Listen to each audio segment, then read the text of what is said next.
Berbagi pemahaman dan pengalaman.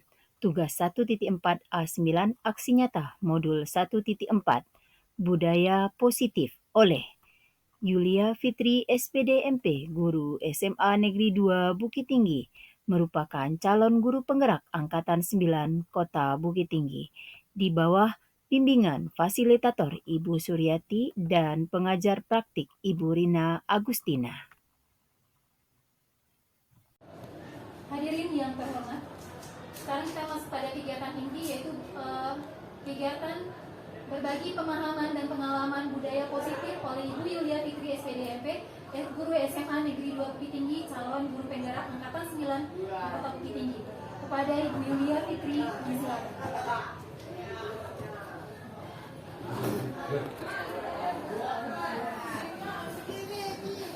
Terima kasih Assalamualaikum warahmatullahi wabarakatuh. Waalaikumsalam warahmatullahi wabarakatuh. Selamat siang, sore, izinkan pada kesempatan kali ini saya berbagi pemahaman dan pengalaman tentang budaya positif.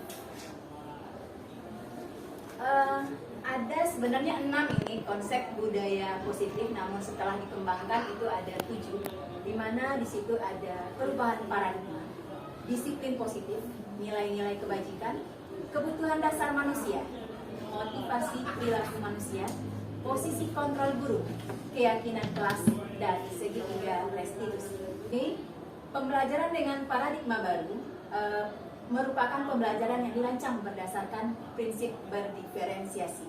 Para peserta didik belajar sesuai dengan kebutuhannya berdasarkan tahap perkembangan sesuai dengan teori psikologi modern untuk mewujudkan profil pelajar Pancasila.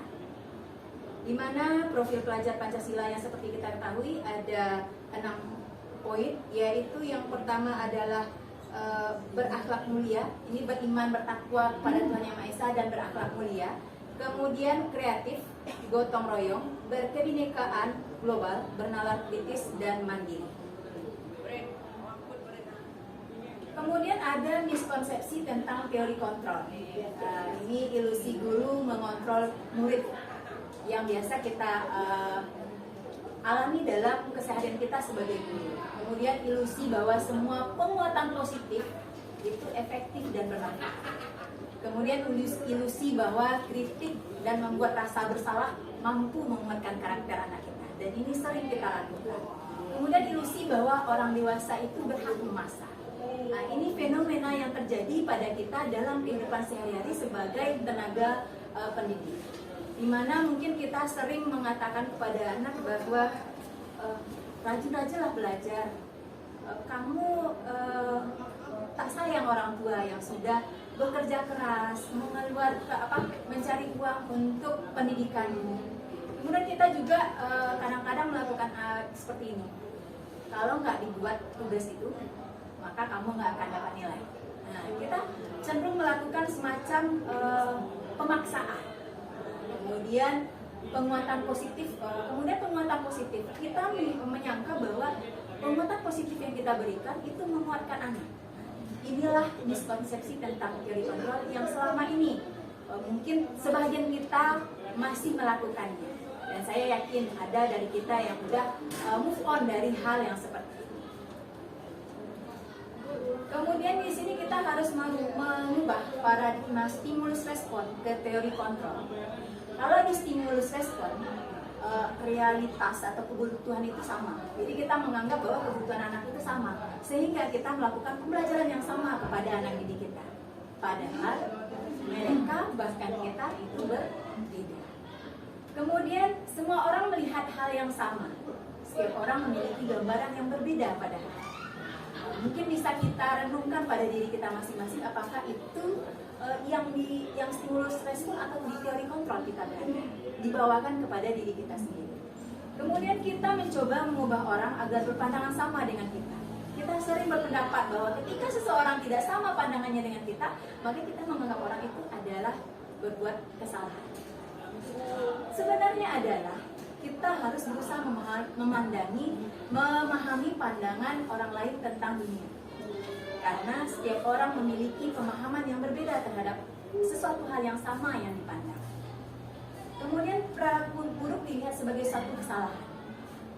Ini kita sering barangkali menganggap, susah, salah semuanya anak jadinya.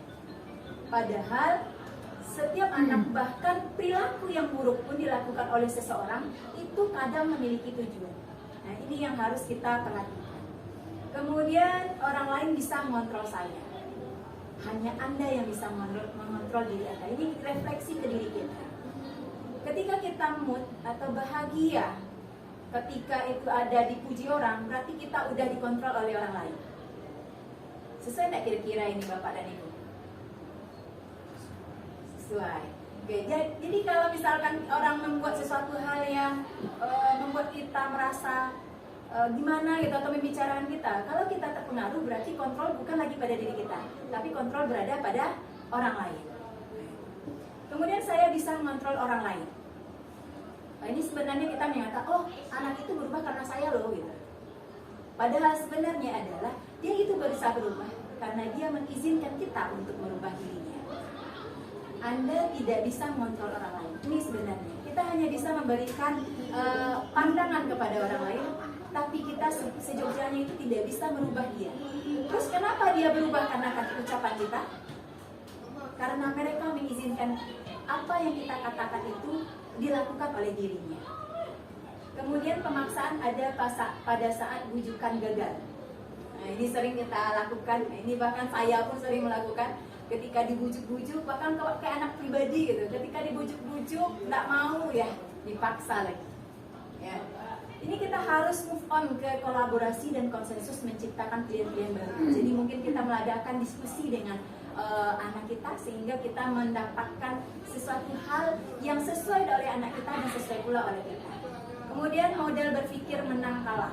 Kemudian model berpikir menang-menang.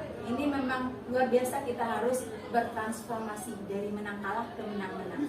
Ini mengatakannya mudah, tapi untuk aplikasinya ini butuh kekuatan, butuh proses. Seperti itu. Kemudian kita mengenai sebenarnya disiplin positif itu apa sih gitu ya?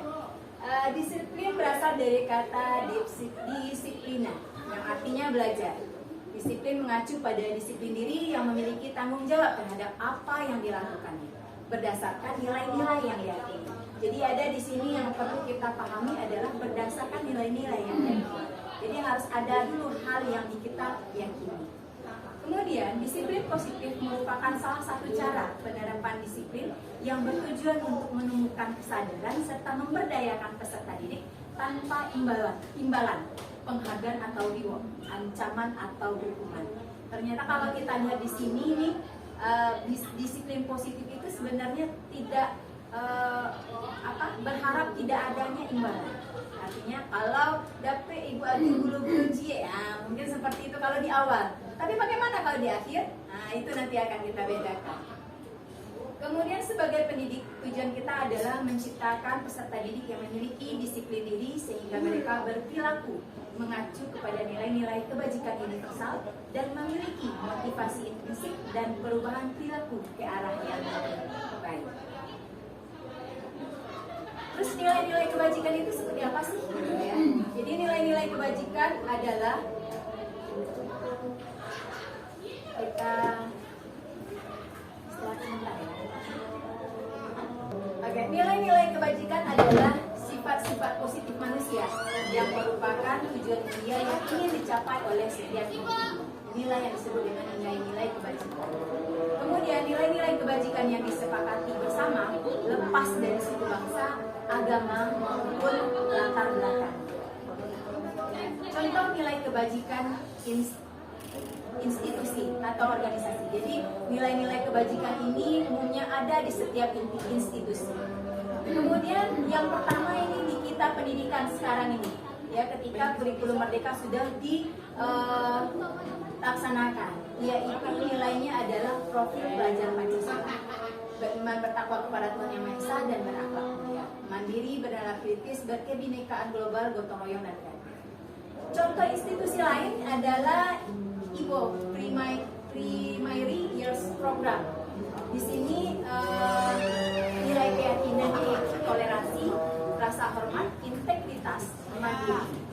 menghargai, antusias, empati, keingintahuan, kreativitas, kerjasama, dan percaya diri, kemudian komitmen. Kemudian salah satu contoh dari nilai kebajikan institusi lainnya yaitu 9 pilar karakter Indonesian Heritage Foundation atau IHF. Di sini nilai kebajikannya adalah cinta Tuhan dan segenap ciptaannya. Kemudian kemandirian dan tanggung jawab, kejujuran atau amanah, diplomatis, hormat dan santun, dermawan, suka menolong dan gotong royong, percaya diri, kreatif dan bekerja keras. Kemudian ada kebutuhan dasar manusia. Apa itu kebutuhan dasar manusia? Segala sesuatu yang kita lakukan untuk mendapatkan apa yang kita inginkan. Seluruh tindakan yang kita lakukan memiliki tujuan tertentu, dan semua usaha terbaik yang kita lakukan adalah dalam rangka agar kebutuhan dasar kita terpenuhi dengan baik.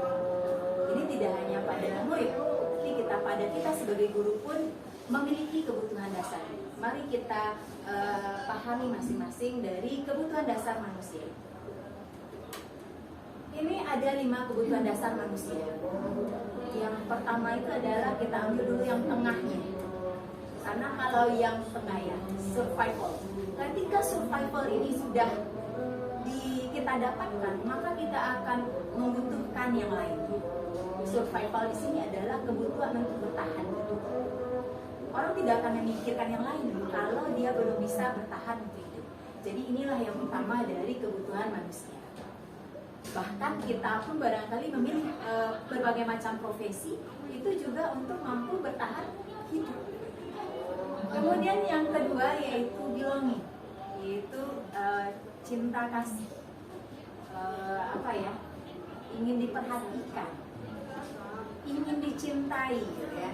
Terlihat dari gambar hati yang menggambarkan itu. Dan kita yakin setiap kita ingin dicintai. Mudah-mudahan kita adalah orang-orang yang mampu mencintai dan insya Allah juga orang-orang yang dicintai.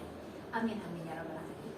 Kemudian kebutuhan berikutnya adalah power, kekuatan. Bahkan kita barangkali mungkin ada keinginan untuk memperlihatkan kekuatan kita ini. Kemudian ada lagi adalah berikutnya adalah freedom, yaitu kebebasan. Karena manusia itu cenderung untuk bebas, itu tidak terkekang. Dan mungkin barangkali ada hal-hal yang akan membuat freedom ini bisa terkendali. Tapi intinya setiap manusia membutuhkan kebebasan. Dan begitu juga dengan peserta didik. Fun, kesenangan. Benar ya Bapak dan Ibu, kita butuh kesenangan. Iya. Karena kalau kita tidak melakukan dengan senang, maka kita akan berada di bawah tekanan dan tidak menikmati setiap proses kehidupan yang kita lalui. Survivalnya nggak menarik.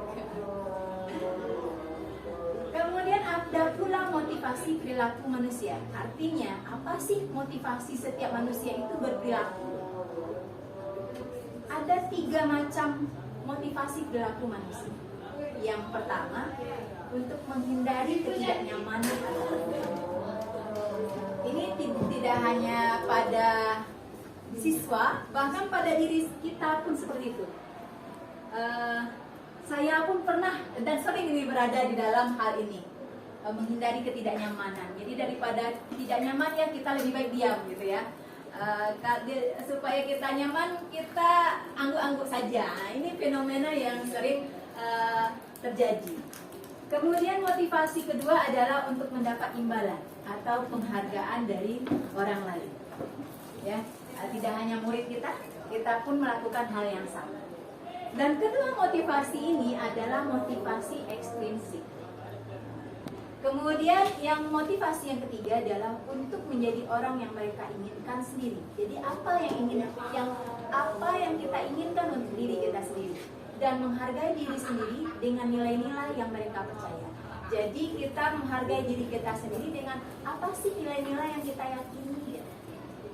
Jadi harapannya adalah kita semua termasuk anak didik kita nanti memiliki motivasi intrinsik ini dalam melakukan sesuatu hal yang kita arahkan.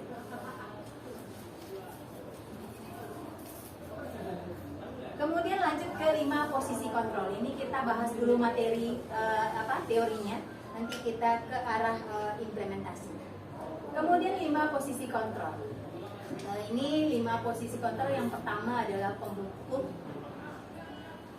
kemudian pembuat merasa bersalah, ini sebagai teman, kemudian pemantau, kemudian sebagai manajer. Kira-kira nih menurut Bapak dan Ibu, mana kira-kira dari 5 posisi kontrol ini sebaiknya kita pilih? Manajer.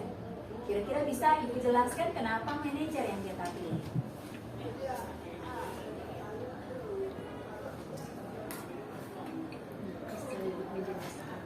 Ya, berdasarkan pendapat dari Ibu Rini aja dulu. Ya, manajer. Atau ada yang memiliki pilihan yang sama dengan Bu Rini? Atau ada yang memiliki pilihan lain? Manajer ya, Bu ya. Manajer Bu Mona. Oke. Kita kasih kesempatan ke Bu Mona, Bu Rini. Oke, silakan Bu Mona. Berdasarkan pemahaman saya saja ya, Bu ya. Kalau manajer ini berarti kita memberikan kesempatan kepada si anak untuk dapat mengontrol, memposisikan dirinya dengan keadaan apapun. Tapi kalau dilihat dari yang lainnya, hukum misalnya, kemudian pembuat merasa bersalah, teman, pemantau, nah itu kita tidak memberikan kesempatan kepada anak untuk dapat berkembang secara mandiri. Tapi kalau dengan manajer, kita sebagai guru dapat membentuk anak itu memanage dirinya sendiri. Apakah seperti itu, Bu ya? Oke, luar biasa. Terima kasih ya Bu Mona. Apa perlu kita beri aplaus? Oke, aplaus yang meriah untuk Bu Mona ya. Oke, memang yang diharapkan di sini adalah posisi manajer. Seperti yang Bu Mona sebutkan tadi, di sini kita memberi kesempatan kepada anak untuk menyelesaikan masalah yang diberikannya. Ya, bukan masalah yang diberikannya, masalah yang dihadapinya. Dia dan ada suatu metode nanti yang akan kita pelajari di mode manager ini supaya anak bisa membuat penyelesaian sendiri terhadap permasalahan yang diharapkan. Ini ada fenomena sebenarnya Bapak dan Ibu. Sering kita dengar bahwa bagusnya anak sekolah itu atau anak didik kita itu kita anggap sebagai teman. Gimana nih menurut Bapak dan Ibu? Kenapa ini kita tidak memilih sebagai teman? Ayo. Oke, silakan Pak Zul. Terima kasih Bu Ibi. Kalau menurut saya, kenapa kita tidak memposisikan diri sebagai teman?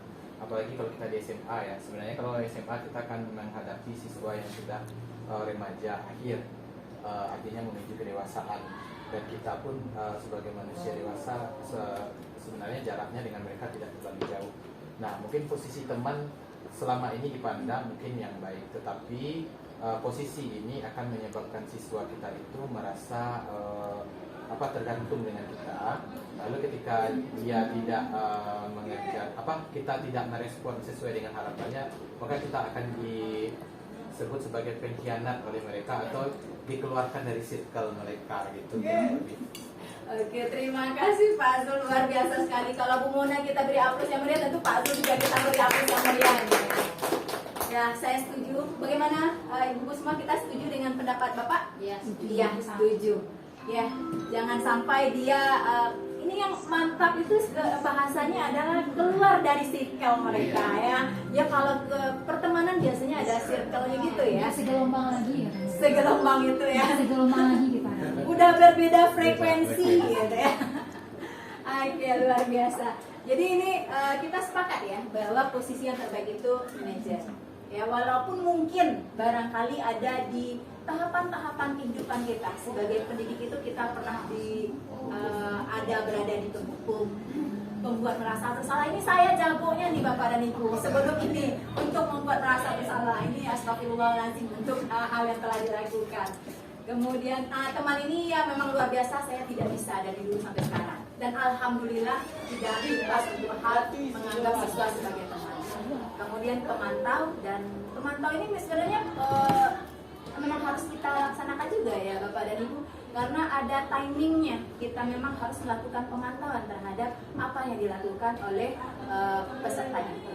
Jadi mungkin bagusnya adalah combine atau kombinasi dari manajer Kalau cuma sebagai pemantau aja dulu tanpa komunikasi harapan dengan peserta didik dalam konteks yang wajar itu juga perlu ya. hanya pemantauan saja kalau menurut saya. Oh ya, tapi ada interaksi. Ada yang Nah, kalau berarti ada interaksi berarti memang posisi manajer hal yang paling sempurna yang untuk kita laksanakan.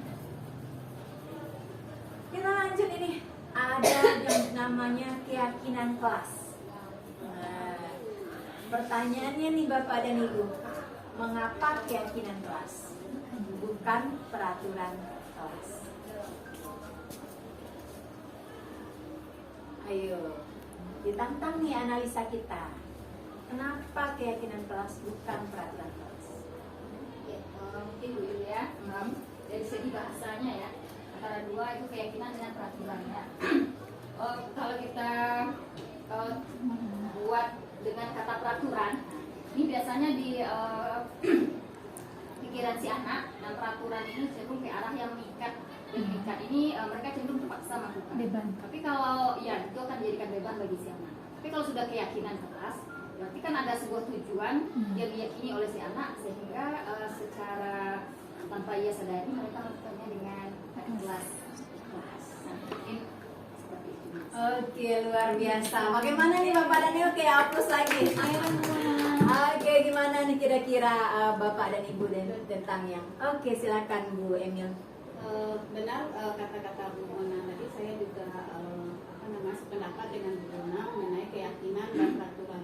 Kalau peraturan kalau tidak dilakukan sama siswa itu cenderung peraturan itu akan mendapatkan hukuman kalau tidak dilakukan. Jadi siswa merasa terpaksa untuk melakukan. Sementara kalau keyakinan mereka dengan yakin mereka melakukannya untuk mencapai tujuan yang bagus untuk kelas mereka. Oke, luar biasa sekali nih Bu Emil. Ya, berarti di sini kita sepakat bahwa memang keyakinan kelas, bukan lagi peraturan kelas. Rasanya nggak saya perlu ulas karena memang udah luar biasa dari Bu Emil dan Bu Mona. Oke. Kita lanjutkan ke ciri-ciri keyakinan kelas. Ini keyakinan kelas ini abstrak yang pertama. Yang kedua berupa pernyataan universal, kemudian dibuat dalam bentuk pernyataan positif. Sedikit saja agar mudah diingat, jadi jangan banyak-banyak. Kemudian sesuai dengan kondisi kelas dan sekolah sehingga mudah untuk diterapkan kalau kita membuatnya berupa keyakinan sekolah. Kemudian semua warga kelas dilibatkan saat membuat keyakinan kelas. Jadi kalau kita membuat keyakinan sekolah, maka harapannya adalah semua warga sekolah dilibatkan. Ini pembentukan kelas yang telah saya lakukan. Ini luar biasanya dari sekian banyak kelas, satu kelas ini nggak punya kesepakatan kelas. Namun akhirnya saya buat dengan pembentukan keyakinan kelas yang memenuhi standar ideal. Mudah-mudahan ideal ya Bapak dan Ibu. Ini yang pertama adalah di sini adanya curah pendapat murid. Jadi saya berikan pengantar kepada mereka kira-kira keyakinan kelas seperti apa, bukan keyakinan dari awal saya sebutkan, tetapi adalah kesepakatan. Kesepakatan kelas apa yang Ananda harapkan dari kelas kimia? Sama dengan kontrak kelas. Boleh kontrak belajar. Kalau kita menamakannya dulu kontrak belajar, tetapi ketika udah dari dua arah, ketika udah dari hati, dia berubah menjadi kesepakatan dulu. Sebelum bermetamorfosis menjadi keyakinan kelas. Jadi saya minta anak-anak itu membuatkan apa yang mereka inginkan, namun tetap saya beri tanda pendahuluan kepada mereka bahwa yang positif yang kamu harapkan dari kegiatan di kelas. Dengarkan hati nuranimu, lebih ke hati nurani, karena tak orang hati nurani itu nggak pernah bohong. Jadi yang pertama saya beri kesempatan untuk curah pendapat dari mereka tentang keyakinan kelas yang mereka inginkan. Mereka buat di kertas stick note ya kalau namanya di kita.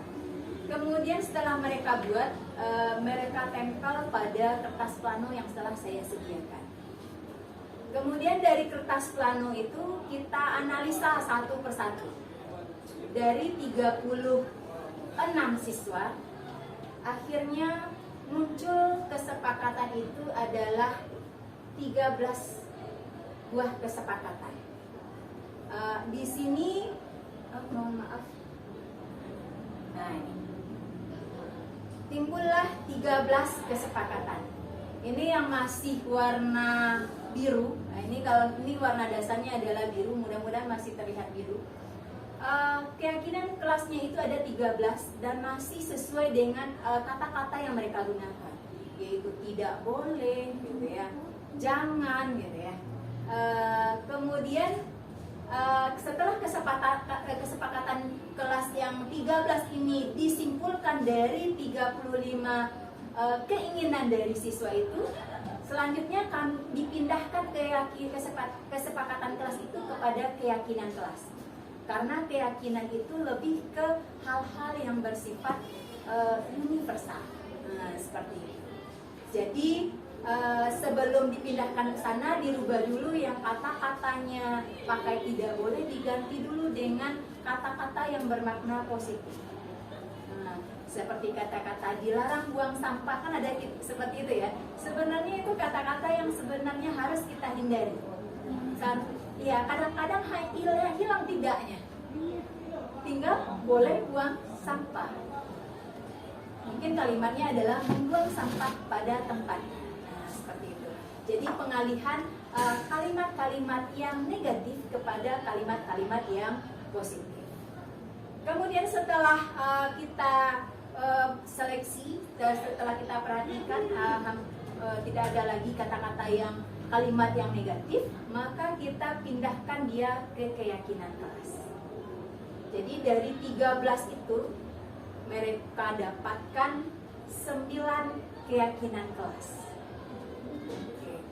Setelah mereka meyakini bahwa keyakinan kelas itu merupakan tidak ada lagi yang tertinggal dari kesepakatan kelasnya, maka mereka setujui dengan mereka bubuhkan tanda tangan di kertas keyakinan kelas yang telah disepakati. Kemudian supaya keyakinan kelas itu bisa diterapkan, anak-anak tidak ngambang dalam melakukan pengimplementasian, maka kita gali perilaku yang mencerminkan keyakinan kelas tersebut. Ini ada 2 tabel yang saya gunakan di sini, yaitu tabel T dan tabel D. Di tabel T itu kita lihat inginnya seperti apa gitu. Dan kita tidak ingin melihat anak itu seperti apa. Jadi jadilah dia tampak seperti, jadi T itu tampak seperti dan tidak tampak seperti. Jadi ini tidak tampak seperti ini adalah hal-hal yang kita harapkan tidak dilakukan oleh mereka. Kita buatkan keyakinan kelas mereka, kemudian mereka yang membuatkan apa saja sih perilaku yang tidak boleh muncul dari keyakinan kelas tersebut. Di sini mereka sebutkan telat, tidak mengerjakan tugas, melanggar peraturan untuk kedisiplinan. Kemudian kesopanan di sini memotong pembicaraan orang lain gitu. Karena ini kelasnya luar biasa aktif Bapak dan Ibu, jadi mereka sangat fokus untuk hal bicara ini. Jadi mohon tidak memotong pembicaraan orang lain. Kemudian bertanya saat mulut terisi ya gitu. Karena dari keyakinan, dari kesepakatan kelas itu mereka semangat boleh tidak boleh makan, boleh makan permen katanya. Tapi hanya permen, tidak makan yang lain. Jadi mereka sepakat tidak berbicara saat ada sesuatu di dalam mulutnya. Kemudian memotong pembicaraan orang lain. Nah, ini juga tidak mereka izinkan. Dan yang di tabel tidak tampak itu mereka juga yang mengeluarkannya. Jadi mereka sudah bisa mengartikan apa sih yang tuntutan yang tidak boleh dari kesepakatan kelas yang mereka sepakati. Kemudian lanjut ke tabel Y. Ini terdengarnya seperti apa sih yang enak tentang keyakinan-keyakinan kelas tersebut. Jadi kata-kata yang mereka keluarkan ketika mereka mengimplementasikan keyakinan kelasnya di dalam kegiatan. Tugas saya sudah selesai.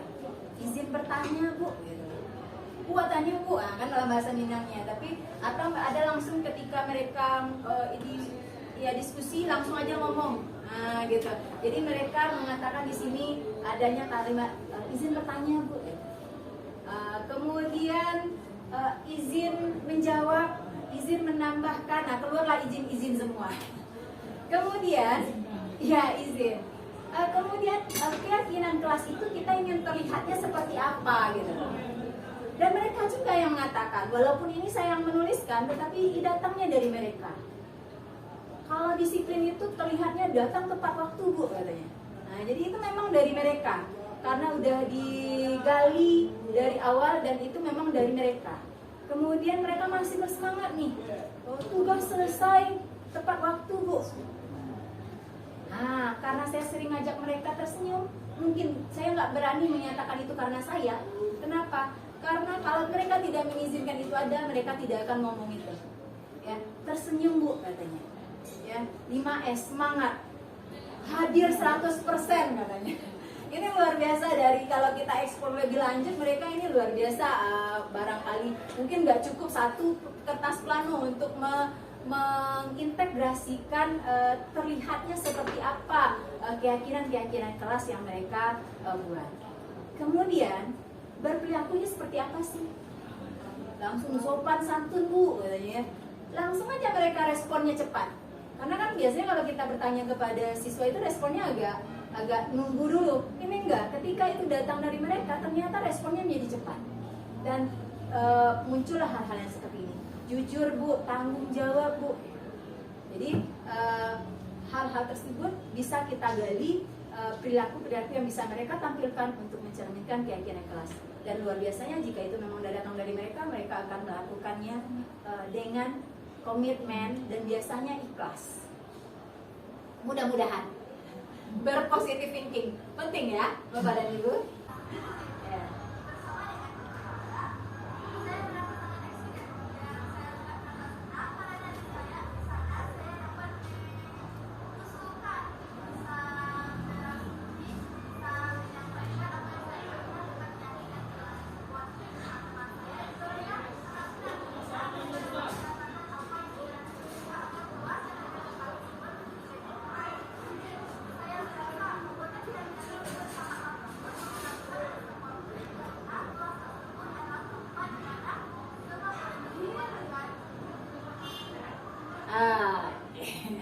Ya Bapak dan Ibu, dan refleksi saya sebagai guru itu kan dari peserta didik ya, Bapak dan Ibu menanggapi tentang keyakinan kelas yang sudah dibentuk. Ini pembentukan keyakinan kelas itu sudah berjalan dengan baik. Ini sudah saya usahakan sesuai dengan idealnya bagaimana. Namun masih ada yang terlupa. Saya lupa. Sepertinya nilai religius itu sangat penting. Bagaimana menurut Bapak dan Ibu? Bahkan sebenarnya tadi di dalam proses pembentukan keyakinan kelas itu ada mereka yang berbeda agama. Dan itu kami membahas lama tentang sifat perilaku atau ketika ngambil hak orang, ngambil pena kemudian dipakai aja langsung, nggak dikembalikan orang lain. Sudah tanya-tanya nggak ada siapa yang punya. Kemudian dipakai aja lagi jadi hak miliknya gitu loh. Itu luar biasa panjang dari pembahasannya Bapak dan Ibu.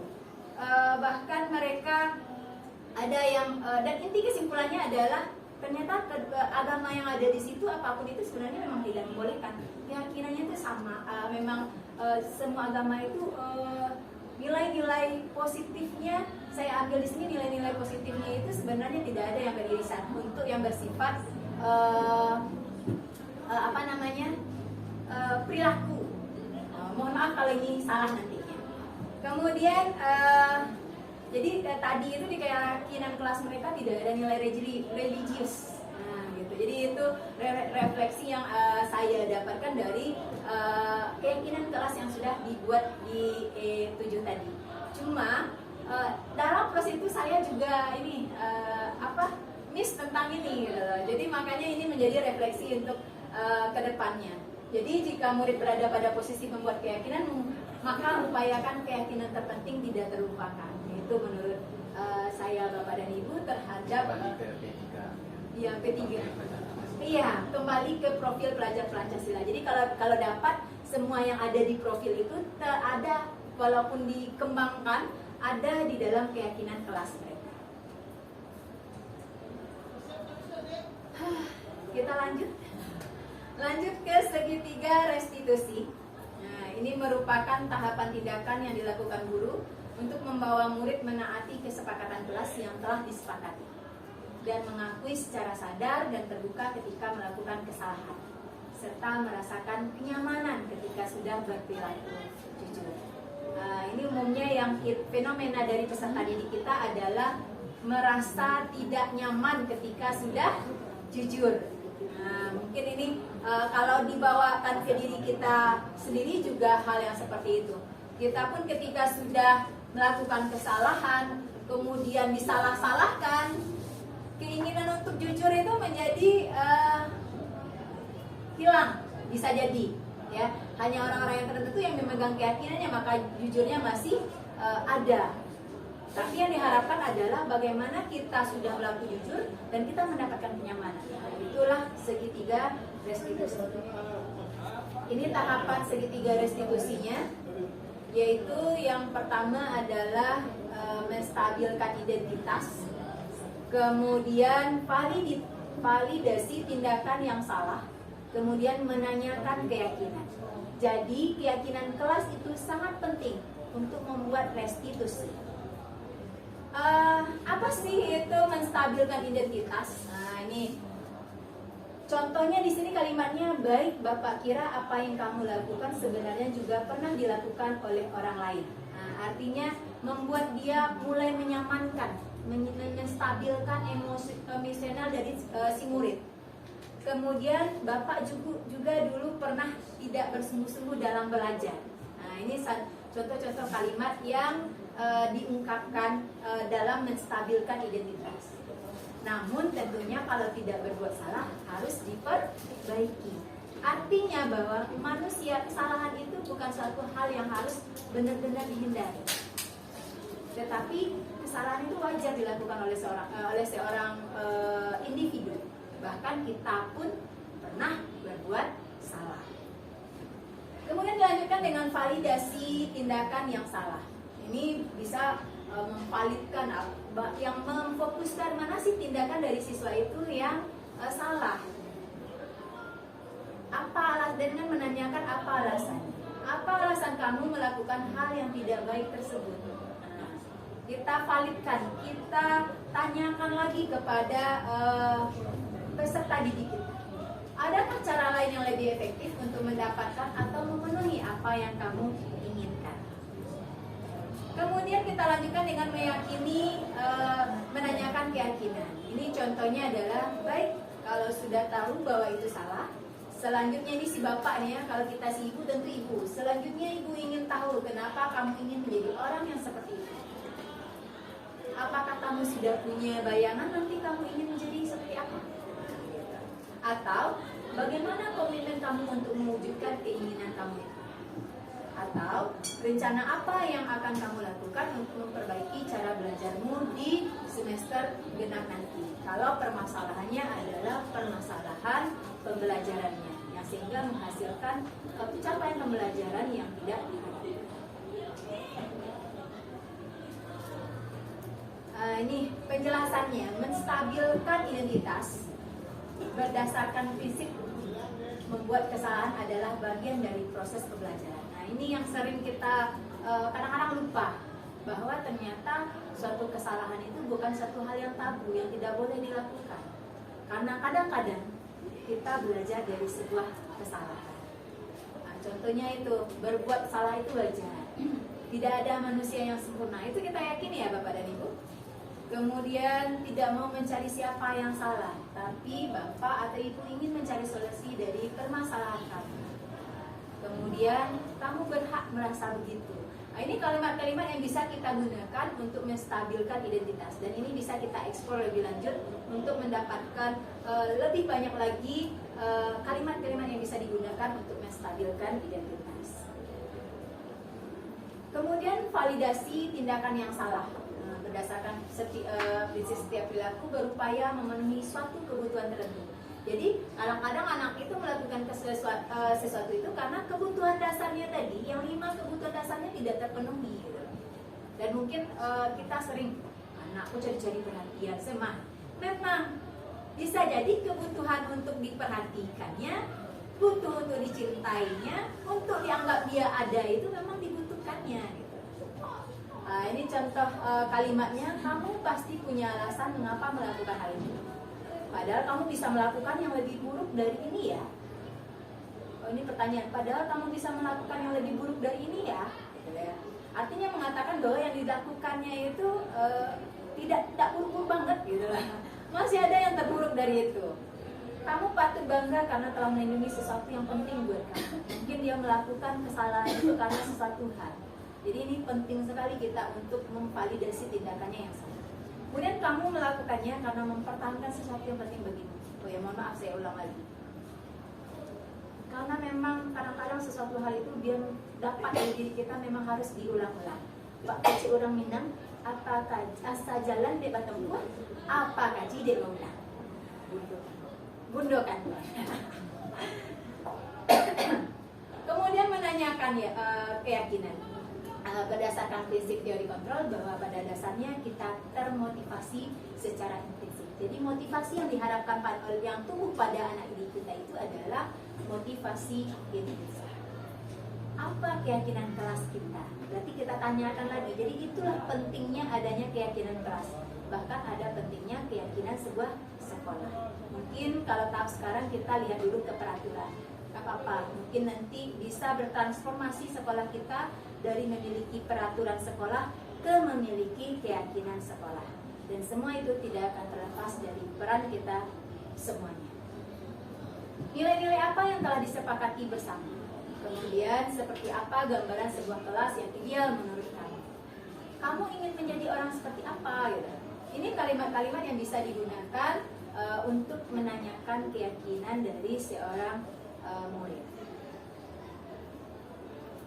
Penerapan segitiga restitusi. Jadi kami diminta kemarin itu untuk melakukan semacam penerapan segitiga restitusi. Itu kami disuruh buat naskah, kemudian disuruh membuat videonya. Ini ada cerita luar biasanya di sini Bapak dan Ibu. Saya mengangkat kasus yang ada di segitiga restitusi dalam tugas ini adalah kasus anak yang ada di kelas yang saya wali kelasnya. Jadi itu ada 2 kasus. Yang pertama tidur saat belajar, kemudian suka ngambil pena orang lain. Dia mengambil pena itu buat dikumpulin, kemudian dia upload ke status sosial medianya. Nah itu luar biasanya. Jadi kemarin itu setelah diselesaikan, jadi ketika mau bikin video ini saya panggil anaknya, maukah kira-kira membantu ibu untuk membuat video? Karena gini loh Bapak dan Ibu, di guru penggerak itu memang kita dibiasakan untuk menanyakan terlebih dahulu kesediaan orang yang akan kita videokan. Nah, mudah-mudahan Bapak dan Ibu ini, walaupun saya terlupakan tadi, mau untuk wajahnya tampil di video saya nantinya. Izin Bapak dan Ibu? Alhamdulillah. Ya, jadi anak itu menjawab, Ibu, kasus saya boleh diangkat untuk membuat itu. Intinya dia dengan panjangnya diskusi ya, yang intinya adalah dia mengizinkan saya ngambil kasus itu, tetapi dia tidak ingin menjadi pemeran utamanya karena katanya ada rasa malu telah melakukan hal tersebut. Dan alhamdulillah sampai sekarang kegiatan-kegiatan anak yang seperti itu, yang untuk anak itu, dan alhamdulillah di kelas itu yang khusus untuk mengambil pena tidak terjadi lagi, karena waktu itu mereka menganggap satu kelas itu sebagai bahan bercandaan gitu. Ini luar biasa ya Bapak Ibu, menghilangkan hak orang lain dengan cara bercanda. Dan ini menjadi PR kita semua nih, untuk menghilangkan kebiasaan-kebiasaan negatif dari peserta didik kita. Dan setelah saya buat naskahnya, ada beberapa hal yang barangkali lari dari naskahnya. Karena kami berusaha melakukannya sesuai alamiah.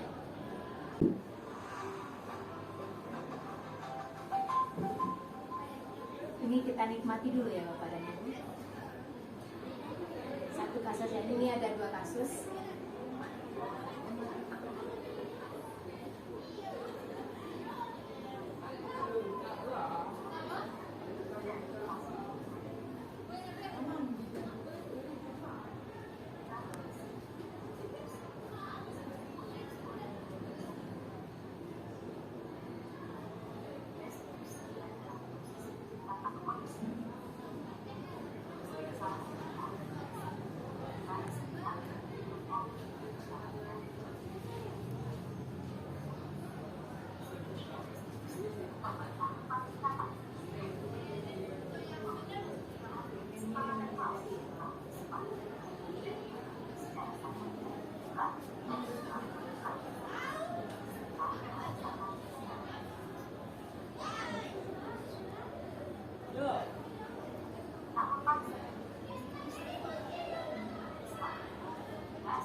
Ini kan memang di skenario ya Bapak dan Ibu.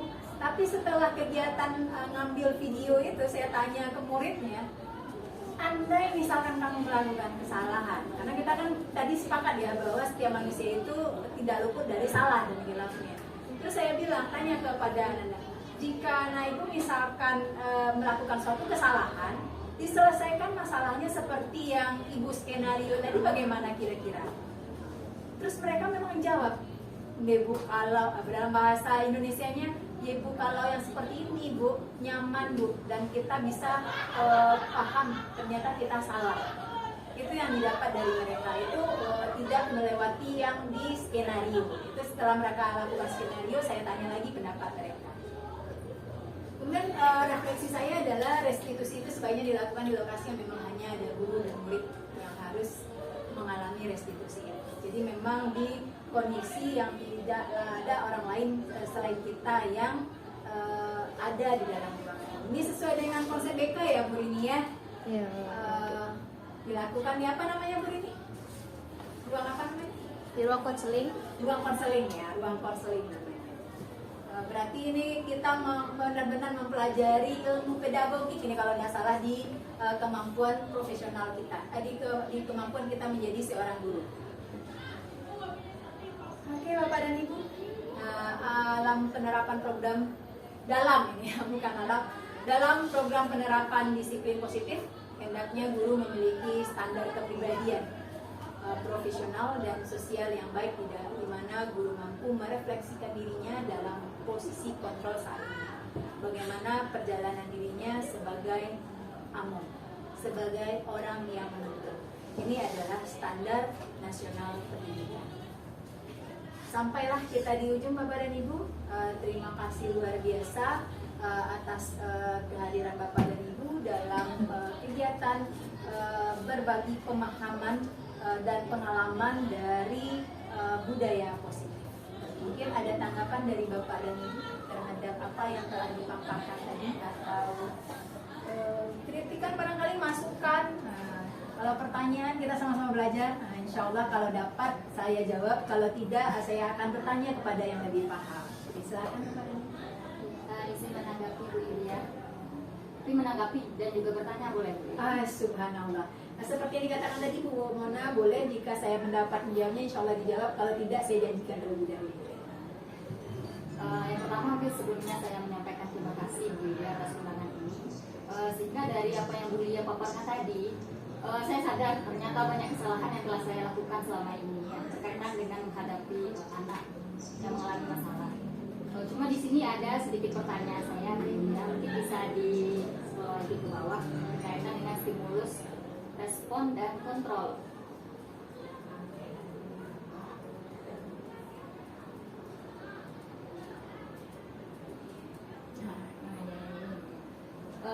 Pemahaman saya kalau salah tolong diluruskan kembali. Kalau stimulus respon ini berarti rangsangan, beri tanggapan. Kemudian satu lagi teori kontrol. Berarti yang stimulus respon ini yang biasa dilakukan. Ya. Dan teori kontrolnya yang seharusnya diharapkan. Iya. Ya, saya tertarik pada bagian terakhirnya Bu Lia, bahwa pada stimulus respon adanya model berpikir menang atau kalah. Sedangkan teori kontrol model berpikir menang-menang. Nah, Iya. ini yang saya tanyakan yang bagian bawah ini, apakah pada teori kontrol yang model berpikir menang-menang ini kita memberikan kontrol kepada anak bahwa yang ada di pikiran ini selalu menang, sehingga pada saat mereka mendapatkan sebuah kekalahan, nah itu sulit mereka terima. Apakah seperti itu atau bagaimana? Oke, terima kasih, luar biasa sekali Bu Mona. Mungkin ada dulu Bapak dan Ibu yang mau menanggapi? Enggak? Kalau enggak, ini model berpikir menang kalah. Ini model berpikir menang-menang. Menang kalah di sini ketika seorang anak melakukan kesalahan, dia berpikirnya, misalkan ada dua orang misalkan dalam kegiatan bermasalah. Kemudian ada, ini yang lebih mudah kita memahami ya, dua orang misalkan. Dia yang satu berpikir, oh ternyata salah saya. Lalu bisa juga mungkin terhadap satu orang misalkan seperti ini, ternyata saya benar loh yang apa yang saya lakukan gitu.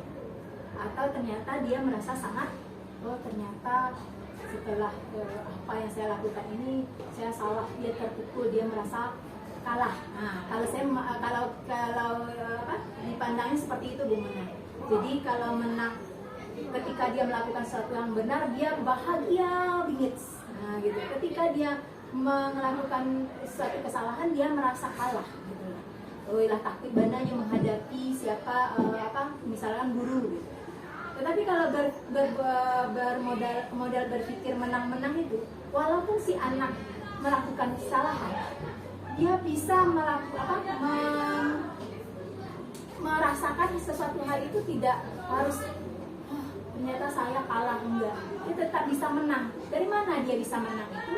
Dari dia bisa menyelesaikan masalah yang didapatkannya. Jadi ada semacam kelegaan yang berada pada si anak ketika sudah menyelesaikan satu permasalahannya. Karena seperti tadi kita harapkan di posisi itu adalah seorang anak itu memang mampu menyelesaikan masalahnya sendiri, mencari solusi terhadap kesalahan yang telah dilakukan. Nah, seperti itu. Mungkin nanti bisa kita tanyakan kepada yang lebih tahu apakah seperti itu berpikir menang-menangnya atau ada hal yang lain. Oke. Terima kasih Bu Mona. Mungkin ada lagi tanggapan dari Bapak dan Ibu? Oke, silakan Bapak. Terima kasih Bu Yudi. Jadi terkait tadi keyakinan kelas. Jadi kami di kelas ekonomi itu memang tidak ada bikin keyakinan kelas yang seperti yang Ibu sampaikan, tapi ada satu pembiasaan yang kami sepakati bersama terkait makan di kelas ini. Jadi kami sepakatnya gini Bu Yudi, setiap orang yang ketahuan makan di kelas tanpa diizini oleh guru, maka dia harus traktir temannya satu kelas di pertemuan berikutnya. Apakah ini termasuk keyakinan kelas atau ini hukuman atau gimana? Oke. Luar biasa sekali tanggapan dari Bapak. Apakah itu keyakinan kelas atau tidak? Kembali kepada pengertian keyakinan tadi. Keyakinan tadi adalah nilai-nilai yang dipercayai. Dan nilai-nilai itu bersifat abstrak, yaitu seperti disiplin, tanggung jawab, gitu ya. Jadi kalau kita bawakan ke kasus yang Bapak hadirkan, yang mengenai jika tidak makan, jika ketahuan makan di kelas, maka harus mentraktir. Karena mereka punya prinsip ini Bu Yudi, kalau satu orang makan semuanya harus makan, jadi harus ada berbagi dalam kelas itu. Iya. Kalau kita sebut itu keyakinan, itu bisa disebut belum Pak, karena dia karena keyakinan itu berupa nilai-nilai yang kita yakini, berupa abstrak, dia tidak konkret. Kalau yang Bapak Zul sebutkan tadi kan konkret, bahwa jika maka tahun makan, maka minggu depannya mentraktir. Jadi itu kegiatan tindakan yang dilakukan itu bersifat konkret ya, lawan abstrak konkret ya, konkret. Yang diharapkan dari keyakinan kelas itu dia bersifat abstrak, bisa mengontrol tidak hanya makan dan minum saja. Nah, seperti itu. Apakah bisa dikatakan keyakinan kelas? Belum. Tapi apakah itu bisa dikatakan kesepakatan kelas? Bisa kita masukkan ke kesepakatan kelas. Cuma harus kita ini pula apakah konsekuensinya itu cocok atau tidak. Dan itu dikembalikan lagi ke peserta didik kita. Kalau mereka yakin semuanya sepakat, ya itu sudah menjadi kesepakatan kelas. Tapi belum itu merupakan keyakinan kelas dari mereka. Karena saya garis bawahi lagi tadi, karena keyakinan kelas itu berupa nilai-nilai yang disepakati oleh suatu kumpulan masyarakat. Apakah masyarakat yang kecil atau besar. Demikian Pak Zul. Oke, mudah-mudahan bisa menjawab ya Pak Zul, Bu Mona. Ada lagi kira-kira Bapak? Bapaknya ibu-ibu? Cukup. Terima kasih atas waktu yang udah Bapak dan Ibu berikan untuk sesi ini. Tidak ada satu kata pun yang dapat saya berikan, tidak ada satu apapun yang dapat saya berikan selain ucapan terima kasih dan serangkaian doa supaya bahwa waktu yang udah Bapak dan Ibu berikan pada hari ini bernilai ibadah di sisi Allah SWT. Amin, amin. Mbak kecek orang, banyak mengecek, banyak salah. Kemudian ada yang kok talendo, ada yang tak singgung. Jadi dengan 10 jari yang saya susun di depan, kemudian satu kepala yang saya tentukan, saya mohon terima. Wabillahi taufiq wal hidayah. Wassalamualaikum.